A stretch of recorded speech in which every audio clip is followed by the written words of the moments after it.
धर्म पत्नी जी, माँ से माफी मांगो। प्रभा, माँ से माफी मांगो। मैंने कहा माफी मांगो, तुम्हें सुनाई नहीं दे रहा? योगेश जोर से चिल्लाया तो प्रभा सहम गई। बड़ी हिम्मत करके बोली, आप बात तो पूरी जान लो। नहीं जाना कुछ भी, बस मेरे लिए मेरी माँ ही सही है और मुझे तुम्हारी कोई भी बात नहीं सुननी। लेकिन हर सिक्के के दो पहलू होते हैं, दूसरा पहलू जाने बिना ही भला फैसला कैसे सुनाया जा सकता है। घर के बड़ों से माफी मांग लोगी तो छोटी नहीं हो जाओगी। इतने तो संस्कार दिए होंगे माँ बाप ने। सॉरी बोल प्रभा रोती हुई अपने कमरे में चली गई। उसके लिए आज ऐसा पहली बार नहीं हो रहा था। ये सब तो अनगिनत बार हो चुका था। बिना गलती के वो माफी मांग मांग कर परेशान हो चुकी थी। देख ले योगेश, माफी ऐसे मांग रही है जैसे कोई एहसान कर रही हो। जरा जरा सी बात पर मुंह खुलता है इसका। एक हम थे जो सास के सामने मुंह पर ताला लगाए रखते थे। ये आजकल की लड़कियां भी ना इतना ज्यादा बोलती हैं, इसलिए घर नहीं बसते। घर चलाने के लिए औरत का चुप रहना जरूरी है, वरना घर में रोज महाभारत होती है। लीला जी यूं ही बोले जा रही थी। माँ आप आराम करो, वरना आपकी तबीयत खराब हो जाएगी। प्रभा से मैं बात करता हूँ। इतना बोल योगेश कमरे में चला गया। प्रभा अभी भी कमरे में रोए जा रही थी। अपनी आंखों के सामने अपनी गृहस्थी उसे बिखरती हुई नजर आ रही थी। योगेश उसके पास गया और उसका हाथ अपने हाथों में लेते हुए बोला, तुमसे कितनी बार कहा है माँ के सामने अपना मुंह बंद रखा करो। जरूरी है क्या हर बात में बहसबाजी करना?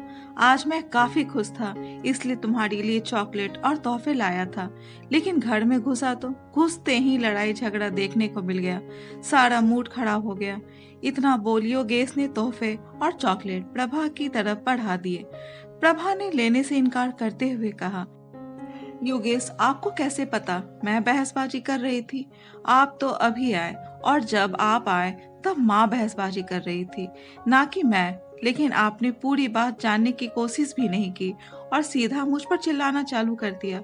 वो हर दिन ऐसे ही करती हैं। बात बात पर झगड़ा करना ये उनकी आदतों में शामिल है। हर बार मैं कसूरवार कैसे हो सकती हूँ? आप कभी पूरी बात जानने की कोशिश क्यों नहीं करते या फिर अपनी माँ से कुछ क्यों नहीं कहते? ऐसा कब तक चलेगा? देखो प्रभा, पिताजी के बाद माँ ने अकेले ही मुझे और दीदी को पाला पोसा है। माँ की आधी जिंदगी तो दादी ने लड़ाई झगड़ों में बर्बाद कर दी। जब वो दुनिया से गई उसके बाद माँ को थोड़ी राहत मिली थी कि पिताजी अचानक चले गए। पिताजी की पेंशन में जैसे तैसे गुजारा करके हमें बड़ा किया है। अब बताओ उनके खिलाफ कैसे जाऊं? तुम समझती क्यों नहीं? नहीं समझती मैं, क्योंकि समझने की जरूरत आपकी माँ को है। आपने कहा मुंह बंद करके काम करो, लेकिन अगर सामने वाला ही आपसे भिड़ना चाहे तो क्या कर सकती हूँ? ताली एक हाथ से नहीं बजती योगेश।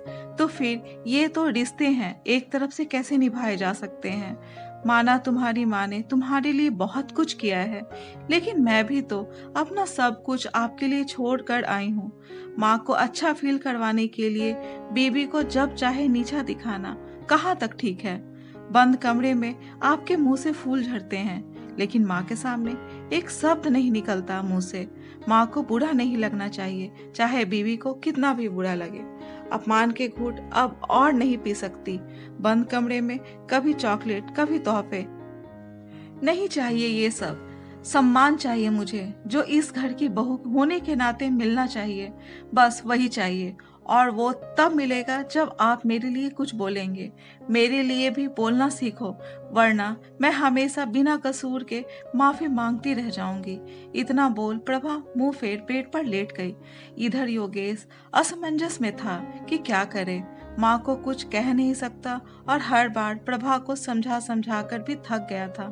माँ को दुखी करना नहीं चाहता था और बार बार बीवी को बिना दोष के खरी खोटी सुना सुना कर भी परेशान हो चुका था। माँ को खुश करने के चक्कर में बीवी को एक दो बार नहीं कई बार रुला चुका था। हर दूसरे दिन बीवी और माँ के बीच झगड़ा होता और उसमें योगेश पिसता जा रहा था। परेशान होकर योगेश कमरे से बाहर निकला तो लीला जी बोली, बेटा मेरी बीपी की दवाई खत्म हो गई है, मेरे लिए दवाई ला दे। तेरी बीवी ने मेरा बीपी बढ़ा दिया। माँ एक बात पूछना चाहता हूँ, मैं जानता हूँ कि आपको बुरी लगेगी, नहीं बेटा बोल, मैं तेरी किसी बात का बुरा नहीं मानती, जो कहना है साफ साफ कह। माँ, क्या दादी बिना वजह आपको परेशान करती थी? हाँ बेटा, पता नहीं क्या चलता था बुढ़िया के दिमाग में, हमेशा कुछ न कुछ बोलती रहती थी। कितना भी कर लो उसके लिए, कभी खुश नहीं होती थी। मेरी आधी जिंदगी तो उसी ने खराब की थी। मेरी शादीशुदा जिंदगी में सबसे ज्यादा दुख तेरी दादी की वजह से थी। ऊपर से तेरे पिताजी हमेशा तेरी दादी की तरफ ही बोलते थे। मेरा पक्ष कभी उन्होंने जानना ही नहीं चाहा। बड़ा दुख होता था देखकर। तेरे पिताजी के लिए अपना घर बार छोड़कर आई थी, लेकिन उन्हें तो मेरी परवाह ही नहीं। अच्छा बेटा बनने के चक्कर में अच्छा पति बनना भूल गए। माँ की नजरों में जोड़ू का गुलाम नहीं बनना चाहते थे ना। फिर तो मैं भी बिल्कुल अपने पिताजी की परछाई हूँ माँ। मेरी केवल शकल नहीं, मेरा स्वभाव भी उनसे मिलता है। हम दोनों ने हमेशा अपनी माँ के बारे में सोचा। जो औरत हमारे लिए अपना सब कुछ पीछे छोड़ आई है, उसकी तो हमारी नजरों में कोई अहमियत ही नहीं है। कल तक जिंदगी के जिस मोड़ पर आप असहाय खड़ी थी, आज वहीं आपकी बहू खड़ी है। इतना बोल योगेश की आंखें भर आई और वो घर से निकल लिया। लीला जी को जैसे सांप सूंघ गया हो। बेटे ने इतनी अच्छी तरह आईना दिखाया कि वो खुद से नजरें नहीं मिला पा रही थी। बहू तो कई बार उनके सामने रोती थी, लेकिन उन्हें कभी फर्क नहीं पड़ा। लेकिन बेटे के आंसू उनसे देखे नहीं जा रहे थे। दुख भी था कि श्रवण कुमार जैसा बेटा आज बोल पड़ा, लेकिन साथ ही साथ इस बात की तसल्ली थी कि जो भूल उसके पिता हमेशा करते रहे, उनके बेटे ने वो भूल समय रहते सुधार ली। लीला जी उठी और रसोई में जाकर चाय बनाकर लाई और बहू के कमरे में गई तो वो रो रही थी। बहू, आज तक जली कटी बातें ही सुनाई है तुझे। आज पहली बार अपने किए पर पछता रही हूँ। तेरे दिल में जो भी है ना, मुझे चाय पीते पीते कह दे, लेकिन ऐसे दुखी मत रह। मेरे कारण मेरे बहू बेटे में दूरियां बढ़े, ये मुझसे देखा नहीं जाएगा। आज पुरानी बात भूलकर एक नई शुरुआत करते हैं। एक बार के लिए तो प्रभा के अपने कानों पर विश्वास नहीं हुआ। तभी कमरे में योगेश आया।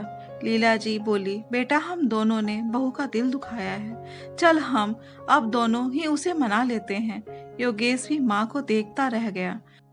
अरे तो क्या गलती सिर्फ बच्चों से होती है? कभी कभी घर के बड़ों से भी हो जाती है। ऐसे में आगे होकर माफी मांगने में हर्ज ही क्या है? और तुम दोनों तो ऐसे देख रहे हो जैसे मैंने कोई गुनाह कर दिया हो। माफी मांगने की जरूरत नहीं है माँ, बस मैं चाहती हूँ हम सब मिलजुल कर रहें। छोटी छोटी बातों की वजह से दिल और रिश्तों में दूरियां ना आए। प्रभा बोली, ऐसा ही होगा बेटा। अब इस घर में सिर्फ खुशियों का बसेरा होगा। गलत फहमियों के बादल अब छट गए हैं। अब सब अच्छा ही होगा। इतना बोल लीला जी ने बहू बेटे को गले से लगा लिया। योगेश ने मुस्कुराकर प्रभा की ओर देखा तो वो मुस्कुरा दी। प्रभा जानती थी कि सासू माँ में ये बदलाव सिर्फ पति देव की वजह से आया है। वो मन ही मन पति देव का शुक्रिया कर रही थी। इस दिन के बाद सास बहू में कभी खिटपिट नहीं हुई। लीला जी को बहू की कोई बात अच्छी नहीं लगती तो वो उसे प्यार से समझाती, और बहू ने भी सास की छोटी छोटी बातों को दिल से लगाना छोड़ दिया। योगेश भी काम पर ज्यादा ध्यान दे पा रहा था। अब वो दफ्तर से घर आता तो घर आकर उसे सुख और शांति की अनुभूति होती, और जो घर पहले युद्ध का अखाड़ा हुआ करता था, वहां अब बस खुशियों का वास था। दोस्तों, इस कहानी के बारे में अपने विचार कमेंट बॉक्स में जरूर बताएं, और अगर कहानी अच्छी लगी हो तो कहानी को लाइक, शेयर और चैनल को सब्सक्राइब जरूर करें। कहानी सुनने के लिए धन्यवाद।